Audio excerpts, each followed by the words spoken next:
A Saudi prince has been sentenced to life in prison for the murder of a servant in London. The prince's aide was found murdered in a London hotel. Rory Challens has this report.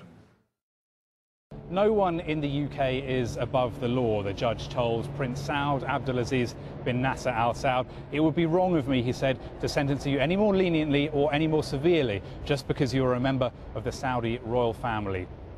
Prince Saud listened to the judge from the dock with his arms crossed, no emotion on his face, and so he begins a life sentence in a UK prison for murder, 20 years, the recommended minimum time he'll spend in jail.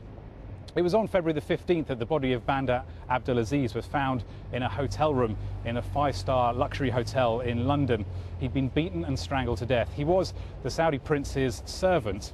Now, the court heard that there existed a deeply abusive relationship between these two men. The court was played video that had been taken in the hotel's lift about 3 weeks before the murder happened, and it showed the Saudi prince beating his servant in what the court was told was a very nasty and vicious way. Mr. Abdulaziz submitting to the flurry of blows almost without any resistance at all. Now, there was also a sexual element to this case. The Saudi prince had been using male escort services on his stay in London.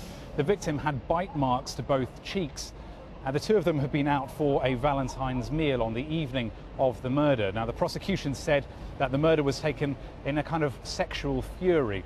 It's likely that the prince will want to stay in the UK even after he is released, if he is ever released.